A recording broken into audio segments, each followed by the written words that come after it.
we are back on Rooted and Radiant. I'm your host, Ashley, and I'm so excited that you are here. I hope you enjoyed January, which was all about a new year and a renewed you, setting up some habits, learning really how to define what that looks like, and making smart decisions that you set yourself up for a year of success. Now, in honor of February, which is Love Month, all about relationships. I have a few of my dear friends coming on, and it is going to be so good, y'all. So you're not going to want to miss a single episode.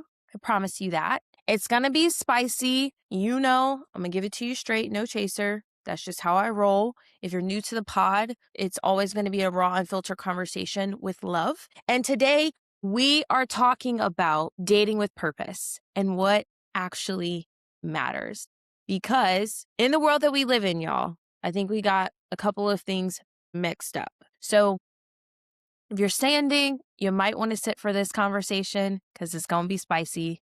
Because listen, dating isn't just a hobby. It's not something that you do because you're bored or you're lonely or you're feeling pressure. Dating is a decision. And if we're being honest, be a season of clarity or it can be a season of confusion. So if you've ever thought, why do I keep attracting the same person? Am I being too picky? How do I date without losing myself? How do I date as a Christian and keep it real? You are not alone, because today we're actually talking about what really matters when you're dating with purpose. Not the cute text, not the chemistry, not the he has potential speech. We're getting into the things that determine if a relationship has real foundation or if it's just another lesson of wearing a nice outfit. So if you're ready to stop wasting your time and start dating with intention, let's do this. And as always, I want you to leave every single episode feeling challenged, feeling encouraged, and feeling inspired. So text that friend right now who you know needs to hear this message. So let's get into it.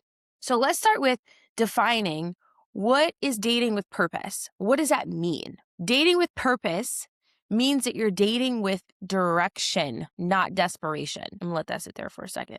It means that you're not dating just because you want to be chosen. You're dating because you want to build something healthy, stable, and God honoring in my case. Dating with purpose, ask, is this leading somewhere or is this just passing time? And listen, I'm not saying every date needs to feel like a wedding interview. But what I am saying is if you don't date with intention, you'll date with emotion. And emotions are beautiful, but they're not good leaders. And some people focus on things that do not matter most. So let's talk about things that we hype up, okay, but that don't really carry the relationship. And I know this is going to step on some toes, and I'm okay with that because I'm an equal opportunity offender. Number one, chemistry. Chemistry is real, okay?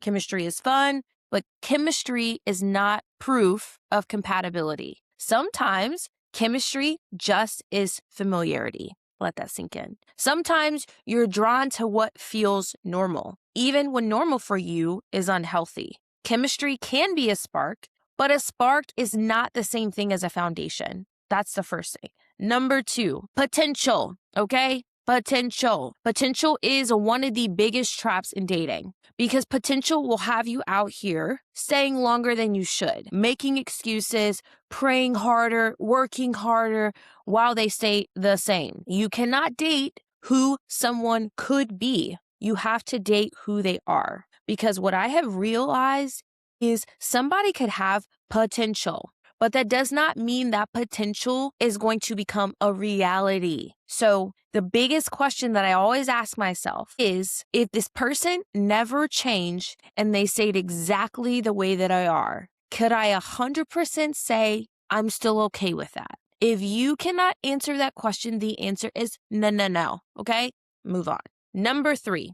I know I'm being a little spicy today, y'all. I love y'all. Okay? We have to stop dating for the highlight reel. The aesthetic, okay? The aesthetic's gonna have y'all out here looking crazy, okay? The cute dates, the matching outfits, the couple goals. Listen, people can look good together and they can still be toxic. Being picked is not the same thing as being valued. Let me say that again. Being picked is not the same as being valued. So I want to talk about some things that actually matter. Character over charm, because charm is easy, but character is something that's revealed over time. So I want you to pay attention to a couple of things. Number one, how they treat people they don't need. How do they treat their waitress at the restaurant?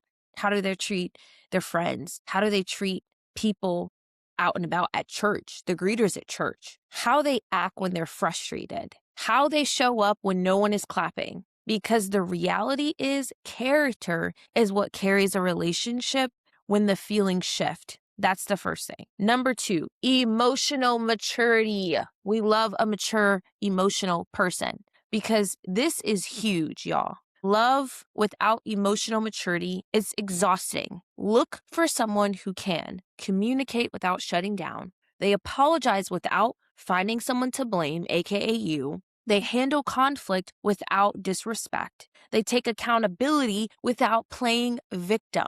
If every single hard conversation turns into silence, anger, or confusion, that's not depth, y'all. That's dysfunction. Number three, alignment, not just attraction. Attraction can get your attention. We love a man that's nice on the eyes, okay? I get it. Men, we love a lady that, you like to look at. I understand that. But alignment is what is going to keep your peace. Alignment looks like shared values, shared priorities, shared direction, shared pace. And yes, I'm going to say it. Faith alignment matters. Because if you're building a future with someone, you need to know what they're building their life on. And if you're not building your life on the same thing, y'all not going in the same direction. And that sounds like chaos waiting to happen. Number four, consistency. Consistency is one of the loudest languages. Good morning, beautiful, for 3 days, which also I heard from a relationship expert, and don't read too much into this, but I was told don't worry so much about the good morning text, because if he's sending a good morning text, he's probably sending it to you and a couple other people. Okay. So it ain't special. But getting the good morning text for 3 days and then ghosting for 2 days or 3 days or 4 days and you hear nothing. Not big gestures. Okay. And then emotional confusion. Because consistency looks like steady effort, steady communication, steady respect, steady leadership. If you're always confused, you're not secure. And I've said this in previous episodes, and I'll say it again. If they like you, you'll know. If they don't, you'll be confused. Number five, how do you feel after the interactions? Because this is truly underrated. And I think we truly need to slow down and we need to listen to ourselves, because your intuition is telling you a lot of things that you're not listening to. And if you're a Christian, the Holy Spirit is speaking to you, but you ain't listening because you ain't trying to hear it. Okay? So a couple of questions I want you to ask yourself. Do I feel calm or anxious? Do I feel secure or do I feel confused? Do I feel respected or like I'm auditioning? Healthy connection does not constantly trigger you. It doesn't keep you guessing. One of the biggest flags that I want you to pay attention to, that's a green flag, is peace. Okay? We want peace. Now, these are a couple of questions that I want you to ask while dating. And I should have said this before I started the episode. I'm not a relationship expert, but I have endured and went through a lot of things. So I'm speaking from a place of experience and something that I'm currently living out. So just wanted to say that. But now, I'm not telling you with these questions that I'm going to give you and take what fits. I'm not telling you to pull out a clipboard on the first date, okay? But what I am saying is you do need to start paying attention to the deeper stuff early. I think what a lot of people do is you can be single for so long. The years go by and you get out of practice and you're like, I don't know how to do this anymore. People are weird. I don't know what to ask. I don't know what to say. But because we've been lonely or single for a while, we well, I just kind of want to enjoy it for a little bit. And then I'll start asking the hard questions. No, no, no, no, no. We're out here dating with purpose. So a couple of things I want you to ask. What does commitment mean to you?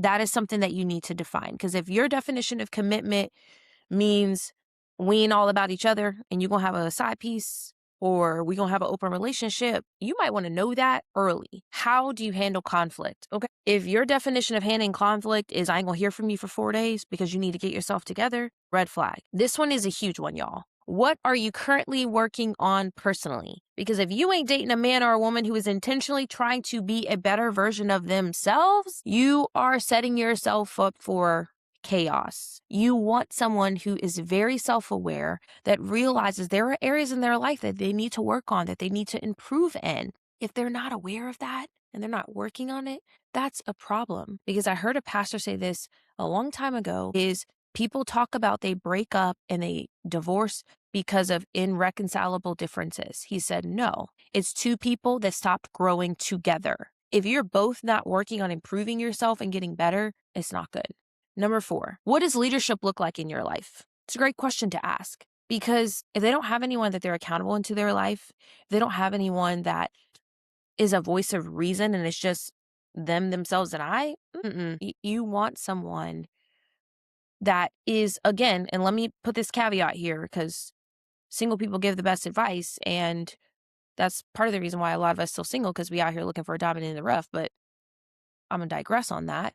I think it's important to have one or two people, couples, married, seasoned, who've been in a good, healthy relationship, a good example. I'm not talking about your homeboy down the street who been single for 15 years and been divorced twice and telling you what you should do. That's not what I'm talking about. Or the 2-time divorcee. And I'm not saying that they can't give you some voice of reason. They can probably tell you the things not to do, but you're not going to get advice on them how to have a healthy relationship because they haven't mastered that. So let's think through that. How do you make decisions? Are you a spontaneous person? Do you have a plan? Do you seek counsel? That's a good thing you want to know. What role does God play in your everyday life? Now, this one is huge because I think, especially in Christian culture, you have a lot of people that do church. They go to church every Sunday. When you ask them, how does God play in your everyday life? Does that mean, do you seek God on a daily basis? Are you reading your Bible? Are you seeking out community? Are you praying? Are you fasting? Those are really important things that you want to know. What are your boundaries and your deal breakers? This is huge. We started an Abide series at church. And one of the things that Pastor Aaron talked about, which I loved, is he talked about how when him and Pastor Katie started dating, they asked each other, what are our physical boundaries? Because it's important for you to establish that when you get into a relationship. And what are your deal breakers? We want to be intentional. Life is short, and you want to make sure that you're using your time in the best way possible and using with people that you can actually see potential with. And I want you to listen closely. Now, you're not listening just to their answers. You need to watch their life because you can say a lot of things. And the representatives, like my friend Will, who came on the show, said, the representatives for men are getting so great because women like Alicia Coles and all these people and Mary J. Blige told all the men what to say. So, we got some good representatives out here, but you need to watch their life because the fruit will tell the truth. I like that. The fruit will tell the truth. Okay. Now, let's get into some red flags that is wasting your time. Now, these are things from my perspective that I feel like will have you stuck in a cycle. And I'm just going to rattle these off. Inconsistency, avoiding accountability, secrecy, emotional manipulation, lack of vision, lack of decision. I'm not ready, but I still want full access to you. You constantly feel like you have to prove you're worth it. And I need you to remember this. A red flag is not a challenge. It's a warning. Stop trying to turn a warning sign into a testimony. Now, I want to add something really quick on the secrecy part because I do think there is wisdom in secrecy. And I heard Pastor Jerry Flower say this a long time ago when him and his wife were dating. And he said, keep it private until it's permanent. Some of y'all out here need to keep some things to yourself. Because I don't know if you recognize this or not, but everybody who is in the cheerleading section ain't really cheering for you. They don't really want to see you win. They don't really want to see you have happiness in your life. So some of y'all got to keep some things to yourself. For me, the next time I'm in a relationship, number one, y'all probably not going to know until I'm engaged. Unless you tight to the chest and we close, then you'll know. Because there is wisdom in being able to build something in private without all the noise. Now, here's the thing. Dating isn't just about purpose. It's not about finding the right person, but it's about being the kind of person who can sustain the love that you want. So that means healing patterns, raising your standards, honoring your boundaries, learning discernment, choosing peace over chaos. Because if you don't do the inner work, you'll keep meeting the same person in a different body. And that is not your portion, period. Let me say that again. If you do not do the inner work, you'll keep meeting the same person in a different body. And you'll keep wondering why I keep getting the same results, why I keep getting the same person. in a different body. So let's wrap up. I know I talked about a lot today and I know I was really spicy, but y'all know me. And if you're new, welcome. Dating with purpose means you're not dating for attention, you're dating for alignment, you're dating with clarity. What matters most is character, emotional maturity, consistency, shared values, peace, and stability. Chemistry is cute, but it's not enough. Potential is tempting, but it's not a plan. And I heard someone say this a while ago on Jay Shetty podcast. I want to say her name was Quinlan, but she said, love the word is not enough. Love the action is. So let's be people that slow down, ask better questions, and truly date with intention, because I want y'all to be happy. I want y'all to be in love. I want y'all to be thriving. So do me a favor, if this episode helped you, screenshot it, post it on your story, and tag me so I can repost you. And if you know a friend who keeps dating the same person in a different body, send this episode to them today, immediately with love. Make sure you're following the podcast on Instagram if you're not, Rooted and Radiant Pod, so you don't miss anything that's coming next, because each week we're going to dive deeper into boundaries, discernment, and how to date without losing yourself. So if you're listening and thinking, okay, Ashley, I'm ready to date with purpose, for real, here's your one step for today. I want you to write down your non-negotiables, your deal breakers, and the kind of relationship that you're praying for, because clarity changes everything. I love y'all. I'm always rooting for you. And until next time, I want you to stay rooted and radiant. And next week, my dear friend Lauren is coming on the show. And we are talking about how to guard your heart without building walls. And you're not going to want to miss that episode. I promise you that. Love y'all.